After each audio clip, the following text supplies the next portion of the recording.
19 Nocturne Boulevard. Nocturne Boulevard? Not far. When you hit Howard, hang a right. Howard meets Philip at a weird kind of angle. Then you cross James and Poe. You can't miss Nocturne. It's just past the Automat. 19 Nocturne Boulevard. Your address for suspenseful stories of the speculative, strange, and supernatural. Tonight's story is Cymbeline Rebooted, and might involve William Shakespeare.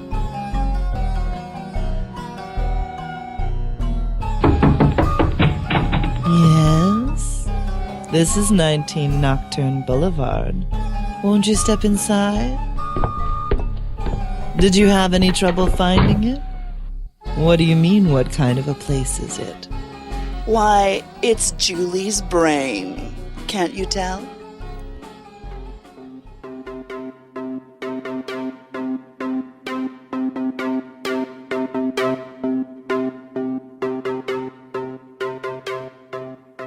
Shakespeare. Why not? But I don't want to do anything everybody else has done. Not Titus Andronicus? Oh, come on. My Shakespeare teacher in high school used to threaten us with that. Besides, the movie was freaking brilliant. Why try to top perfection? What then? I'm thinking...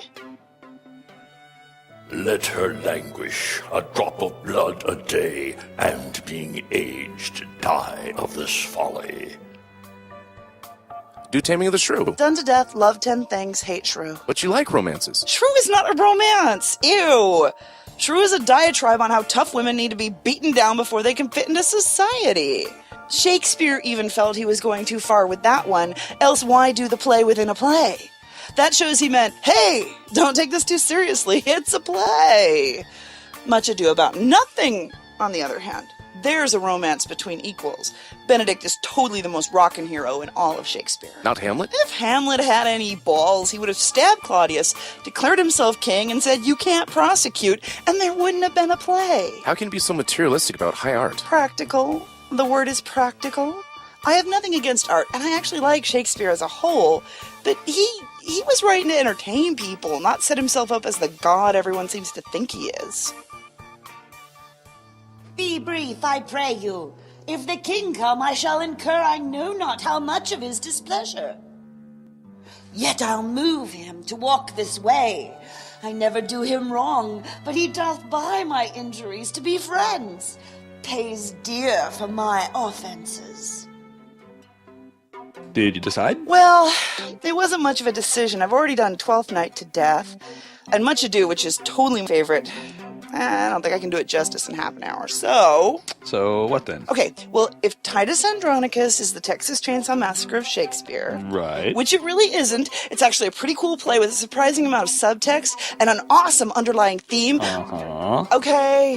Okay, so this play, the one I decided on, is more like the scary movie of Shakespeare. What? Well, it's almost a parody, which is why some people posit it's not really part of the canonical Shakespeare, like someone else did much of the writing. You're gonna do Cymbeline? Oh, rare instinct! When shall I hear all through? This fierce abridgment hath to it circumstantial branches, which distinction should be rich in. So, what's it about? Well... Okay, is it a comedy or a tragedy? Or a history? Oh, right. I forgot. Well... That's supposed to be the question. That's one of the problems with this play. It's a comedic play, but the classical definition of comedy is... Everyone lives happily ever after? Mm-mm. Remember 12th Night? I didn't get a happy ending. Yeah, but Malvolio's the bad guy. Technically, a comedy just means everybody lives. Really? Malvolio got locked up and treated like a lunatic and humiliated, but he didn't die. The villains in Cymbeline actually get killed. Really? Yeah, the queen dies off stage of apoplexy or something, killed by her own evil venom, and her son Cloten gets his head cut off. Okay, the venom I could see, but the head... That's kind of gross for a comedy. How would you even do that? It's probably off stage, too. This Cloten was a fool. An empty purse. There was no money in it. Not Hercules could have knocked out his brains, for he had none. Yet I not doing this, the fool had borne my head as I do his. Okay, so the plot. Cymbeline's the king of Britain during the occupation by the Romans. And yet, it's not a history play. And Cymbeline's not much of a role. He shows up, tells people off, and then vanishes for a couple of acts. The play is actually about Cymbeline's daughter, Imogen, his only child since her two brothers were stolen in infancy in the backstory. Yeah, like, that's not gonna show up again. Shh! Now, Cymbeline has married again a queen who doesn't even have a name, but who does have a son, Cloten, and a mean streak a mile wide. She's even Disney villains get their own names. Yeah, they're more marketable that way. So Cymbeline and Queen want Imogen to marry Cloten, but she's already gone behind her dad's back and married this guy named Posthumous, who apparently isn't quite king material. Posthumous. Yeah, he was born after his dad died, or maybe his mom died having him. Don't really care. He's one of the biggest weenies in all of Shakespeare. So, the king banishes Posthumous to France and declares the marriage null, particularly since apparently they never actually managed to do the nasty, because Imogen was all like, ew. Posthumous, though, leaves his faithful servant... Alfred? Please. This was Shakespeare doing Roman times, so the names are pretty wretched. So he leaves the servant Pisanio to protect her and remind her of him. Queen, figuring Pisanio... Alfred. Okay. She figures Alfred is the only thing standing in the way of the marriage of her son to the princess. So Queen asks an apothecary for a deadly poison, and then gives the vial to Alfred, telling him it's an excellent headache cure. Well, it is. If you look at it that once you take it, you won't have a headache anymore. True. Well, unbeknownst to Queen, the apothecary, mistrusting her claim that she only wanted to kill some rats or something, only pretended to give her poison, instead giving her the classic Romeo and Juliet make you look dead and then you wake up sleeping draft. Like he just had some handy. I guess. So, a headache remedy that's really poison, but is really just a sleeping draft? That's as bad as a boy actor playing a girl dressed as a boy. Oh, we haven't got there yet. As You Like It is the worst. With a boy actor dressed as Rosalind, dressed as a boy, and then pretending to be herself. Meanwhile, Cloten is trying to woo Imogen, who is pure and devoted to her far-off husband, and it doesn't hurt that he's a rough and argumentative jackass. She finally tells him off, saying that he isn't even as good as Posthumous's meanest garment. Kind of a dumb insult. That's because it's really a dumb foreshadowing. Meanwhile... There's more meanwhile? Oh, this play is loaded with meanwhile. Down in France, Posthumous is spending all his time bragging on how beautiful and virtuous and wonderful and pure Imogen is.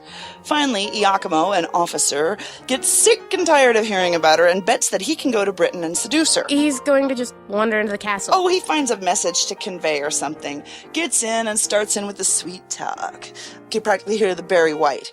Once it's clear that she's not falling for it, he does a 180 and says, "Oh, so glad to find out you're really as wonderful and honorable and noble as your husband says you are. I'm such a good friend of his, I was just testing you." For him, of course. Oh, and by the way, can I leave this really huge trunk in your bedroom for safekeeping? He says it like that. No, but he's not really very sneaky about it. She's just dumb as a sack of hammers. Or naive. Well, yeah, that's her excuse, but it's still frustrating that she'd fall for anything that obvious. Sure enough, middle of the night, he pops out of the trunk, looks around her bedroom, notes some moles on her chest, and steals her bracelet, soliloquizing all the while. Oops, was that my outside voice?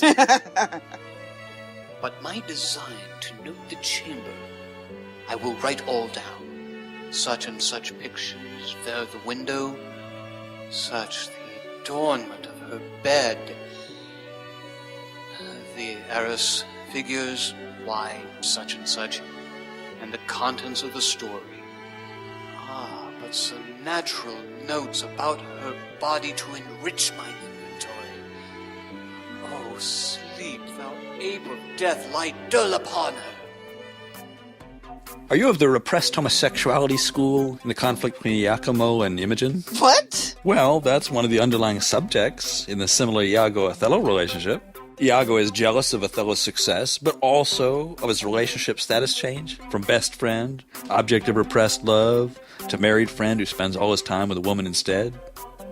Besides, Iachimo is a Roman, and they were into anything that moved. Yeah, and that's a bit deep for this play, but why not reuse a good thing once you got it? I wonder which was written first. I think Cymbeline was kind of at the end of the line. Sort of a tribute band or a greatest hits? Yeah, maybe. I mean, with the potion and the thinly disguised Iago character, it kind of sounds Like, Will went around to all his friends and said, what would you like to see in the next play? And they all said this or that. And he worked it all in. Othello, Romeo and Juliet. And Snow White and the Seven Dwarfs. He never can meet more mischance to come to be but named of thee. His meanest garment that ever hath but clipped his body is dearer in my respect than all the hairs above thee. So Iachimo goes back and rats out Imogen. Yep. He says, what a slut she was, and Posthumous just buys it like the jackass that he is. I mean, Iachimo has the bracelet and stuff, but still. Well, he's upset. She wouldn't even sleep with him, and he believes she'd jump into bed with greasy old Iachimo. Guys are like that. Whatever. Anyway, so he decides to get a bit extreme about it, and sends a letter back to Alfred. Alfred? The servant, just go with it. So he sends a letter saying that Alfred should kill Imogen for her infidelity. That is a bit extreme. Yeah. So Alfred gets this letter saying to kill her, along with a letter for her saying to come meet Posthumous. The idea being to lure her away from everything, and once Alfred gets her out in the woods alone, it will be easy to put her down. Who? Thy lord? That is my lord, Leonatus. Oh, learned indeed were that astronomer that knew the stars as I knew his characters. He'd lay the future open. You good gods, that what is here contained relish of love, of my lord's health, of his content, yet not that we too are ascender. Let that grieve him. Some griefs are medicinable. That is one of them, for it doth physic love. Of his content, all but that. So he sends her off to get killed. What a jerk. Well, later on he flip-flops again and starts getting all whiny about how he shouldn't have done it. A little late, eh? Not really. Alfred kind of tries to go through with the murder, but he just can't. So he pulls out a suit of boy's clothes that he just happened to have with him.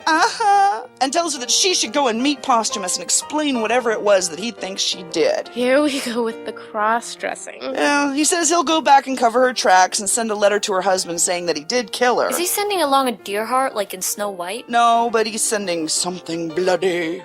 And just before she sets out, he says, oh, by the way, just in case you get a headache on the trip. He didn't. Yeah, he gives her the medicine poison potion. That's not good.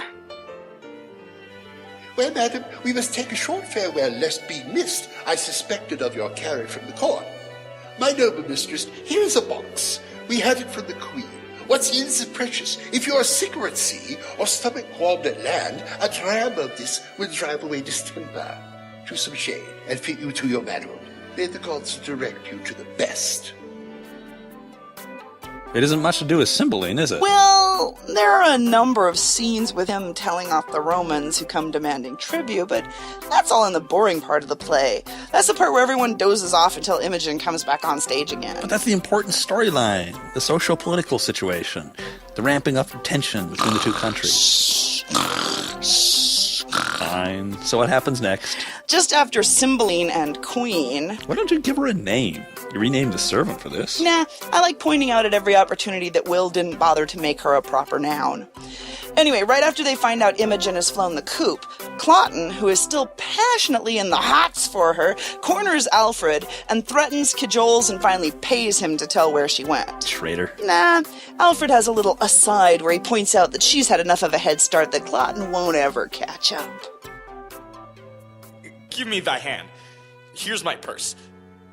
Hast any of thy late master's garments in thy possession? I have, my lord, at my lodging the same suit he wore when he took leave of my lady and mistress. First service thou dost me. Fetch that suit hither. Let it be thy linen service. Go. Where does Snow White and the Seven Dwarves come in? Almost there. And why did Cloten want his clothes? Okay, that first. Cloten decided he was going to ravage Imogen while wearing a suit of her husband's clothes since she had told him off. By saying he wasn't as good as... Yeah, I got it. Yeah, like I said, lame foreshadowing. Now, Imogen is off in the woods trying to make it to the port where she can get a boat to go to see her dear old dumbass, and she gets lost. She finally finds her way into a cave where it looks like someone lives. 7 little guys? No, just 3. An old guy and his 2 sons who live wild on the land. Their names? Oh, heck. Walter, Frank, and Joe. What? Belarius, Guiderius, and Arviragus, but the young guys are known as Cadwal and Polydor. Frank and Joe it is. Yeah. Prithee, fair youth, think us no churls, nor measure our good minds by this rude place we live in. Well encountered. 'Tis almost night. You shall have better cheer ere you depart, and thanks to stay and eat it. Boys, bid him welcome. They don't notice she's a girl? No. That one guy was even saying if you were a girl, I'd marry you. Did you read ahead or something? The point is, she's lost and has decided to give up on finding Posthumous. And when they invite her to stay and be their little brother and keep house for him, she decides to do it. Sounds like a heap of fun. What's Posthumous been doing? Yeah, she did read ahead. Posthumous gets the letter from home saying Imogen is dead. He gets all remorseful and decides to kill himself, but he's too wussy to do it, so instead he joins the army. The army? Well, because Cymbeline has been telling off the Romans and refusing to pay tribute, the army is being raised to go and invade Britain. So he just kind of hopes he's gonna get killed? Yeah, pretty much. But he has a plan. Oh, a plan. Yep. As soon as the army gets into Britain, he changes sides. He figures he wants to die, but he wants to die fighting for the Britons. I am not vexed more at anything in the earth. The pox on it! I had rather not be so noble as I am. They dare not fight with me, because of the queen my mother. Every jack slave has his belly full of fighting, and I must go up and down like a cock that nobody can match. Meanwhile, back at the cave. I've always wanted to say that. The Hardy Boys and Dad go out hunting, leaving their new little brother behind. And she's feeling a little poorly. Really? How portentous. Yeah, you see where that's going. So the guys go out hunting and run into Cloten, who's still looking for Imogen dressed in her husband's clothes. She's dressed in... Oh, come on. He's wearing the clothes. So he gets in a fight with Guiderius. Frank or Joe? Frank, the older one. Who cuts off Cloten's head and throws it in the river. Where's my brother? I've sent Cloten's cot pole down the stream, in embassy to his mother. When they return to the cave, they find... The boy, who's actually a girl, appears dead but is really drugged? Yeah.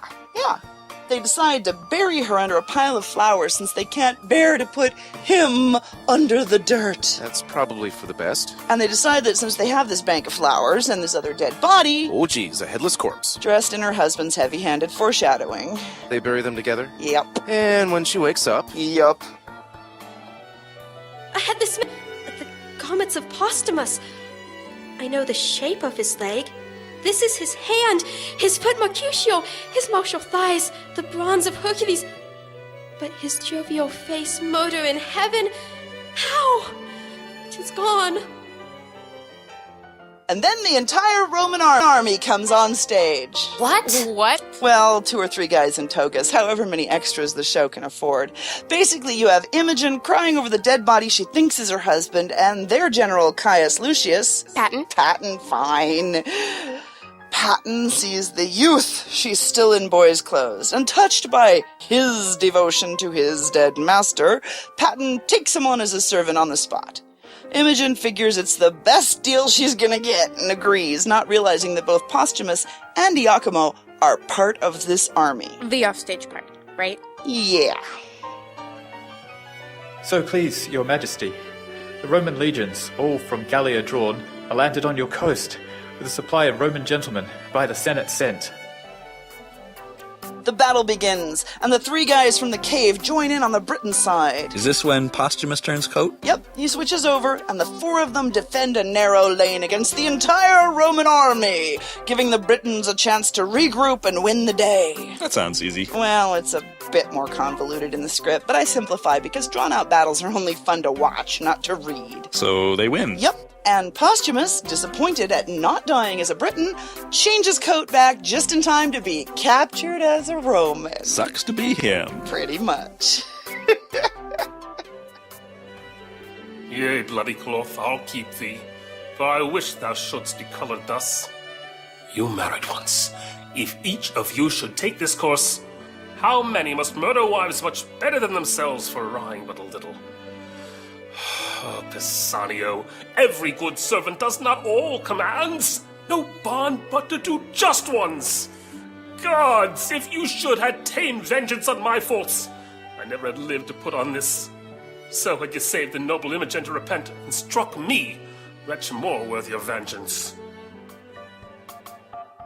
And thus comes the finale. All the cast are hauled on stage, before the king, I mean. Cymbeline looks down over the captured Romans, including his daughter in drag and erstwhile son-in-law, and commends the two youths who saved the day. Stand by my side, you whom the gods have made preservers of my throne. Woe is my heart that the poor soldier that so richly fought, whose rags shamed gilded arms, whose naked breast stepped before lodges of proof, cannot be found. He shall be happy that can find him, if our grace can make him so. You forgot the dream sequence. Oh, come on. Fine. In jail before the finale, Posthumous has this elaborate and difficult-to-stage dream sequence with his dead father and the great god Jupiter. Talk about Deus Ex Machina. It's left out of a lot of performances. Can I get to the finale now? Good. Ooh, king's all happy and celebrating when word arrives that Queen has died, admitting on her deathbed all her evil machinations. With horror madly dying like her life, which, being cruel to the world, concluded most cruel to herself. What she confessed I will report, so please you. These her women can trip me if I err, who with wet cheeks were present when she finished. So Cymbeline is like, wow, she was so hot, I never noticed she was a bitch. No, seriously, he says that. In Shakespeare terms. And then he turns to deal with the Romans, so you can tell he's real broken up about Queen's death. And, Patton pushes Imogen forward, saying, This one thing I will entreat. My boy, a Briton born, let him be ransomed. Never master had a page so kind, so duteous, diligent, so tender, over his occasions, so nurse-like. Let his virtue join with my request, which I make bold your highness cannot deny. He hath done no Briton harm, though he have served a Roman. Save him, sir, and spare no blood beside. So not only does the king not recognize Posthumous, dressed as a Roman among the rabble, but he doesn't recognize his own daughter dressed as a boy shoved in his face. I have surely seen him. His favour is familiar to me. Boy, thou hast looked thyself into my grace, and art mine own. I know not why, wherefore to say, live, boy. Ne'er thank thy master, live. And ask of Cymbeline what boon thou wilt. Fitting of my bounty and thy state, I'll give it. Yea, though thou dost demand a prisoner, the noblest ta'en. And Patton is all like, you don't have to ask for my life, boy, but I've been really nice to you, right? Right? But Imogen has other plans. She takes the king aside to ask a boon, while the three dwarves concur on recognizing him as their dead brother/friend, and are completely surprised that she hasn't said word one to them. It is my mistress. Since she is living, let the time run on to good or bad. Oh yeah, Pisanio, Alfred, is the only one who's completely on the ball. So Imogen and the king come forward and confront Iachimo, with Posthumous within earshot, and demand where he got that ring and bracelet, and he gets all melodramatic. Upon a time, unhappy was the clock that struck the hour. It was in Rome, accursed the mansion where 'twas at a feast. Oh, would our viands had been poisoned, or at least those which I heaped ahead. The good Posthumous, what should I say? He was too good to be where ill men were, and was the best of all amongst the rarest of good ones. Sitting sadly, hearing us praise our loves of Italy for beauty that made barren the swelled boast of him that best could speak, for feature laming the shrine of Venus or straight height Minerva. Yada, yada, yada. And you were skeptical about the homosexual undertone. Anyway, after much soliloquizing, he gets to the point and admits that he faked out Posthumous through a cunning ruse. So cunning you could brush your teeth with it. So Posthumous clocks in one. Italian fiend! I, me, most credulous fool, egregious murderer, thief, anything that's due to all the villains past in being to come. Oh, give me cold or knife or poison some upright justicer. Thou, king, send out for torturers ingenious. It is I that all the abhorred things of the earth amend by being worse than they. Big emo boy admits in a very overwrought speech to having had Imogen killed. Spit and throw stones, cast mire upon me. Set the dogs of the street to bay me. Every villain be called Posthumous Leonidas, and be villainy less than 'twas. Oh, Imogen, my queen, my life, my wife. Oh, Imogen, Imogen, Imogen. Yeah, I said it was overwrought. So Imogen, standing right in front of him, goes to comfort him, and he, still not recognizing her, smacks her down. And then Alfred, Pisanio, the servant, rushes forward to reveal all. Oh, gentlemen, help! Oh, my lord Posthumous, you ne'er killed Imogen till now. Help, help, mine honoured lady! Posthumous and the king finally get it. And in short order, they have the potion, poison, medicine dilemma sorted out, as the doctor steps forward to admit that when the queen asked him for poison to kill rats, he only gave her a sleeping potion since he didn't trust her. The queen, sir, very oft importuned me to temper poisons for her, still pretending the satisfaction of her knowledge only in killing creatures vile as cats and dogs of no esteem. I, dreading that her purpose was of more danger, did compound for her a certain stuff, which being ta'en would seize the present power of life, but in short time all offices of nature should again do their due functions. That's what I just said, only longer and more Shakespearean. So the king says, "Oh, by the way, Imogen, your mother's dead," which she takes surprisingly well. Duh. And then he wonders, where did Cloten get to? And the three from the cave step forward. Let me end the story. I slew him there. I like a man who can get to the point. So the king freaks out, because alas, even though this young man is one of the heroes of the day, it doesn't make up for his having murdered the king's very own stepson, even if it was a fair fight. And he's about to bring down a verdict of treason when... I am sorry for thee. By thine own tongue thou art condemned, and must endure our law. Thou art dead. When the cave dad steps forward and reveals all. Isn't that a little modern for Shakespeare? I mean, he says, well, you don't have to kill him, because he's even better than Cloten on the social scale. Oh, 2 disappeared princes. Duh. Yep. He admits that he is another person that Cymbeline isn't recognizing under his mountain man beard.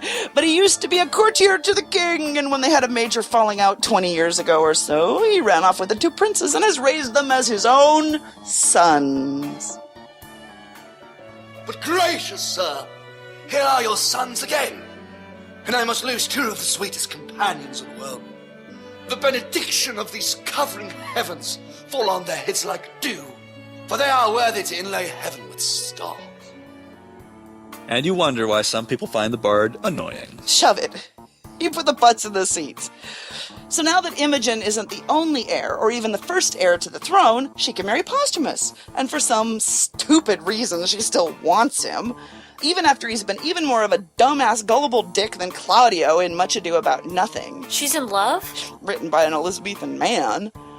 Of course, the brothers now know why they felt such an immediate bond with the boy they found in their cave. But the one said he would have married her if she was a girl. Yeah, well, Posthumous admits he was the 4th guy at the battle and gets covered in glory, and the king, in a fit of frabjous day, decides to pardon all the Romans. In fact, he decides to go ahead and pay the tribute in order to get peace, since apparently it was all Queen's fault that he stood up to them in the first place. Easy to blame her. She's already dead. Never was a war did cease, ere bloody hands were washed with such a peace.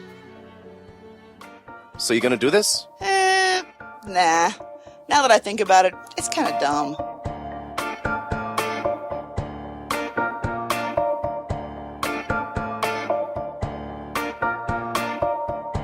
Now that you know how to find us, don't be a stranger. Yeah. You know the routine. Now that you know how to find us, don't be a stranger. As you have heard, my friends are all strange enough. Tonight's story Cymbeline Rebooted was Julie's idea of a comic monologue.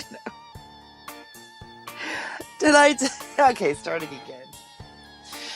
Now that you know how to find us, don't be a stranger. I can't get any stranger than this. Tonight's episode, Cymbeline Gets the Reboot, is cracking Julie the hell up.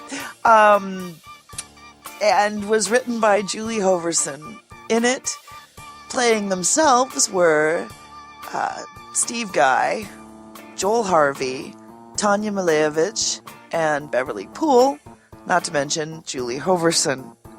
In the Shakespearean roles, we had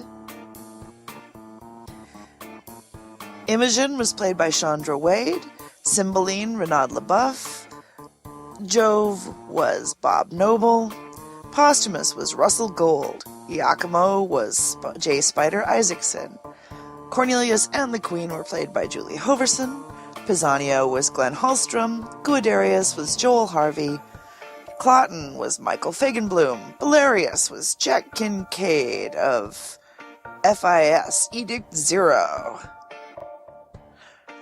The First Lord was Brett Coulstock, and Caius was our new guest, Barry Northern from Cast Macabre. Oh Lord. Music for this episode was from Kevin MacLeod of Incompetech.com. And there weren't any sound effects, but there'll still be a sound effects credit in the boilerplate part of the credits.